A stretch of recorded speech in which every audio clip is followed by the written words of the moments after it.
Джексон Ривз всегда был человеком, который любил делать что-то своими руками. Вдохновленный идеей обустроить свой двор, он решил взяться за масштабный проект, который, по его мнению, изменит не только его участок, но и его жизнь. Соседи, наблюдая за его действиями, начали перешептываться и думать, что он сошел с ума. Но Джексон был настроен решительно и знал, что его план был амбициозным. Он приобрел 20-футовый контейнер для перевозки грузов и установил его в заранее подготовленную яму.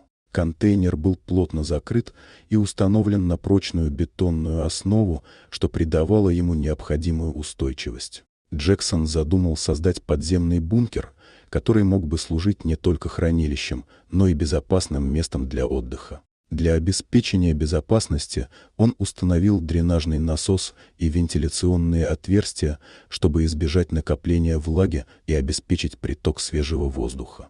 Работа шла полным ходом. Джексон установил бетонные ступени, чтобы обеспечить удобный доступ в бункер, и проушины для дополнительной устойчивости конструкции.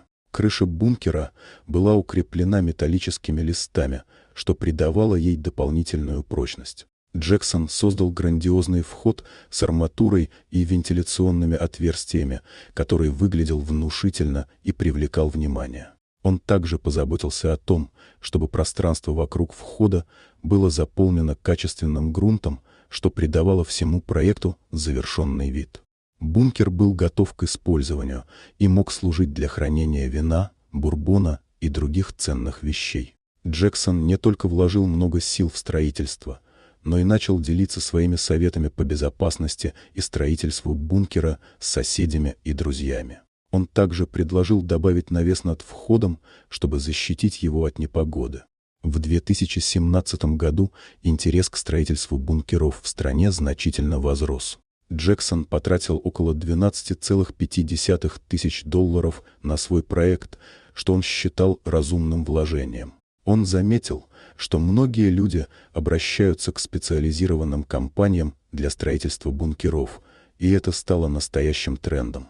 В США начали появляться планы по использованию списанных военных бункеров для гражданских нужд, и многие из них можно было арендовать за небольшую плату с возможностью дальнейшего улучшения.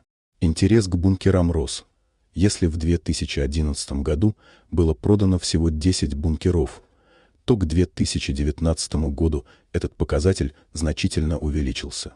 Бункеры, создаваемые специализированными компаниями, предлагали уют и комфорт, что делало их привлекательными для клиентов. Многие из них были бэби-бумерами, которые помнили угрозу ядерного или ракетного нападения и стремились быть готовыми ко всему. Джексон, наблюдая за растущим интересом к своему проекту, чувствовал гордость за свою работу. Его бункер стал не только практичным помещением, но и символом готовности к неожиданностям. Он понимал, что его усилия не прошли даром, и, возможно, он стал пионером нового движения в своем районе, вдохновляя других следовать его примеру. Вот такая удивительная история. Дорогие друзья, если вам понравилось видео, поставьте лайк, а также подписывайтесь на канал, где найдете еще много интересного.